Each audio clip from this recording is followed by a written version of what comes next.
Hi everybody, it's Karen here from tuppencecolour.co.uk. Thank you very much for joining me. This is what I've been doing today.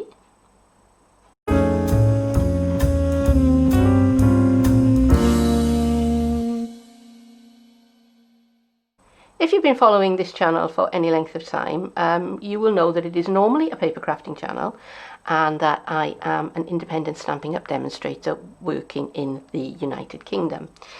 I'm still involved with Stampin' Up and I'm still going to be posting paper crafting projects, but this last year, since November 2019, I have had what the Queen referred to on one famous occasion as an annus horribilis, and it's been pretty dreadful. So I just wanted to try doing something else for a change. So I've been experimenting with my Silhouette Cameo, self-adhesive vinyl and glass etching fluid, and this is the result. I'm going to need to cut a vinyl stencil with my Silhouette Cameo. So I've chosen an image from my library, which I bought from the Silhouette store. I'm working in Silhouette Design Studio. So I'm just going to click on that image of the sun there, and that will bring it into my workspace. Now it's way too big. I don't want it to be any bigger than 2 3/4 of an inch. So I've just clicked on that little padlock and now I'm typing in the dimensions I want it to be. Now by clicking on the padlock, that's going to constrain the image, so I only have to type that 2.75 in once, and now my image has been resized. I'm going to draw a weeding box around the outside of the sun using the rectangle tool, and I'm just going to center that, select both of them and hit center, and that now will be nicely placed when I come to cut out my vinyl.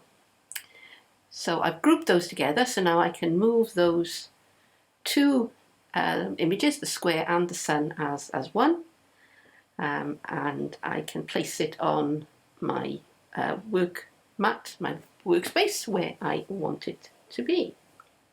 And for reasons best known to myself, I reversed that. I didn't need to. All I need to do is to hit the send tab, which is up there on the top right, and then that'll bring up my my menu to choose my material. Now I'm going to be using glossy vinyl, so that's what I'm selecting from the drop-down list. It takes me a little while to find it, but it's here somewhere.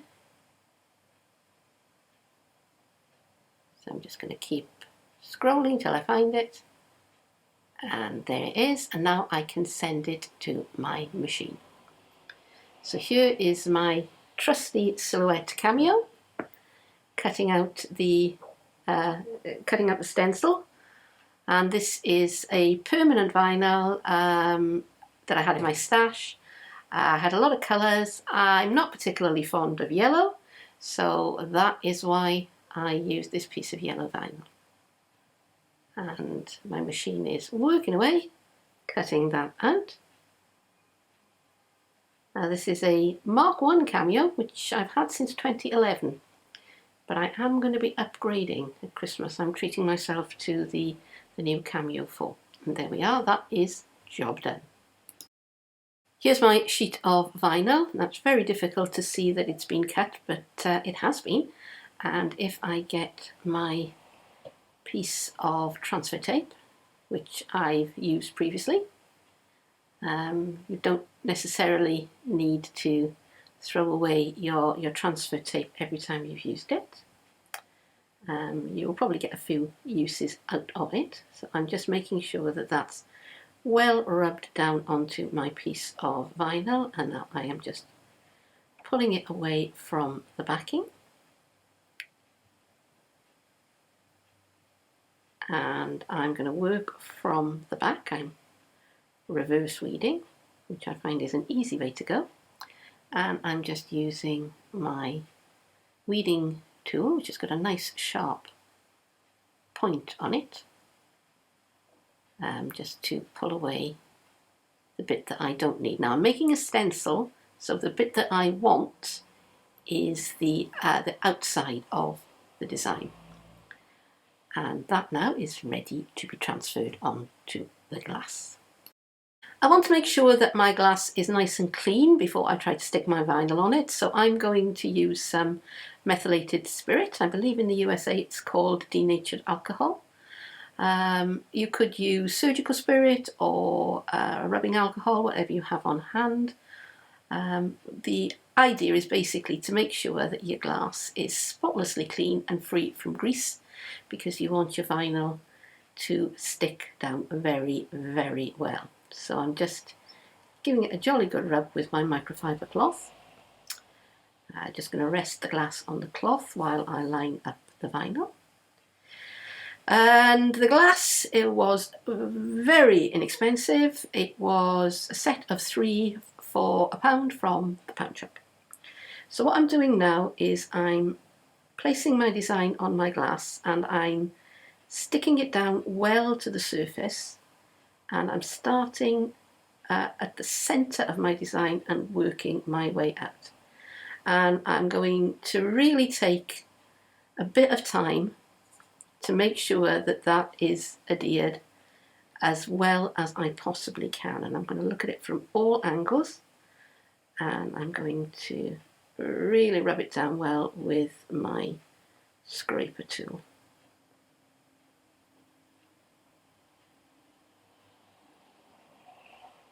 So I'm going to carry on doing that for a little while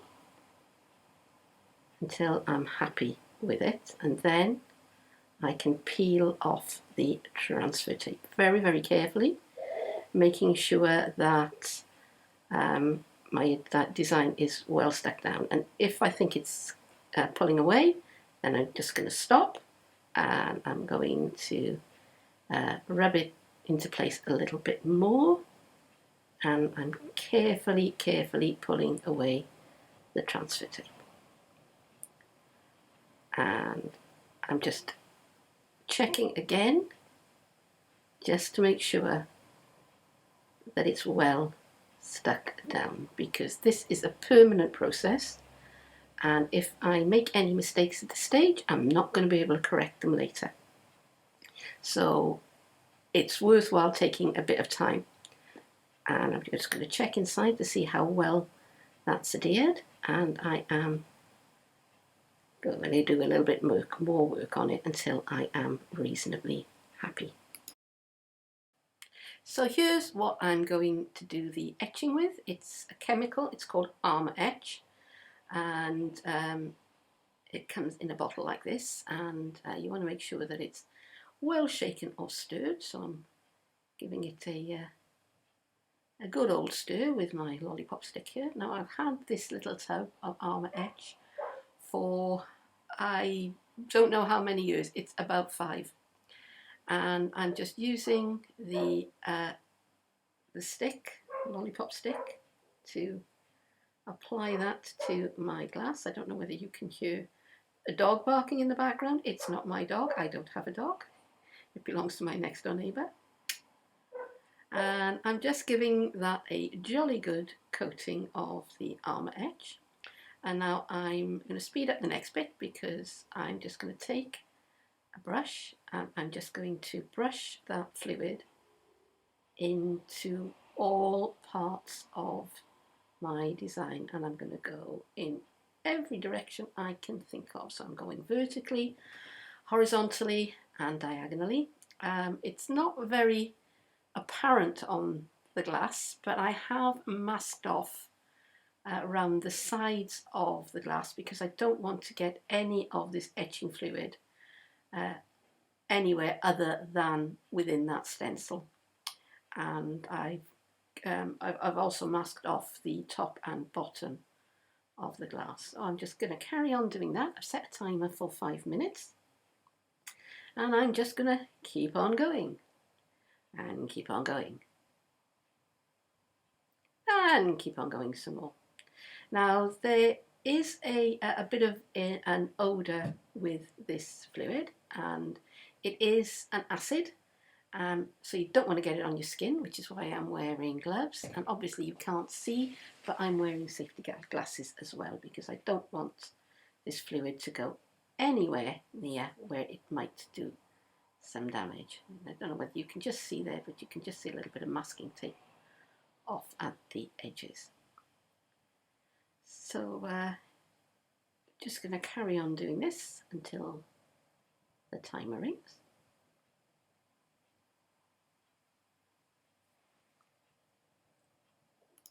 So after I've spent 5 minutes spreading the fluid all over my design, I'm just going to take another generous dollop and I'm going to place it all over the design like that, almost as though I was spreading butter on a piece of bread, or perhaps icing on a cake might be a better idea. So basically I just want to make sure all of that design is covered, and it's not very clear from the picture, but I have got my glass propped up on a few bean bags there just to make sure it's stable. And now I'm going to leave that for 20 minutes and then I'm going to come back and wash it all away. 20 minutes have passed and now I'm ready to reveal my project. So the first thing I'm going to do is I'm going to take my lollipop stick and I'm going to scrape as much as I possibly can of the Armour Etch fluid back into the jar. So this does make it very, very economical, because it's a bit like glitter. You put back almost as much as you take out in the first place. Now, ordinarily, I would then be taking this to the sink to wash away whatever was left. And as you'll see, I'm still wearing gloves because I still don't want to get that fluid on my skin. I'm just being very thorough here because I am tight and I don't like wasting. So I've got a paper towel and there you can see my bean bags there, and I'm just going to wipe away any of the fluid that is left or that might be left on the vinyl. And you can see the masking tape there that I put around the edge of the glass to protect it. I'm going to give that a polish, and I've got a bowl of water here. Now normally I would be doing this at the sink, but I don't want to be setting up webcams in my bathroom, so I'm just going to use this bowl of water, and I'm just going to pull away my stencil, and not sure how well you can see there because when it's wet it kind of hides the etching a bit. Just making sure that all of the Armour Etch is washed away, and you can just about see there that I have that lovely spiral sun etched on the front of the glass. And there it is, that is my finished glass. Now this is an etched pattern, it's not going to come off, so if I wanted to put this through a dishwasher, I absolutely could. I will point out that there is a little spot there where the Armour Etch got underneath the vinyl. As this one is going to be for myself, I'm not going to get upset about it. I'm just going to treat that as a point of learning and something to improve next time. I'm actually going to use this as a to hold a tea light. I'm going to use it as a as a candle lantern.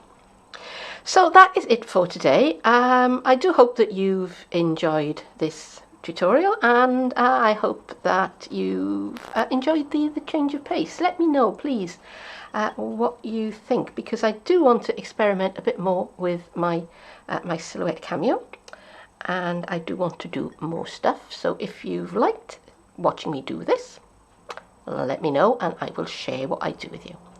But that's it for today. Thank you very much for joining me, and I hope you come back and see me again sometime soon. Bye bye.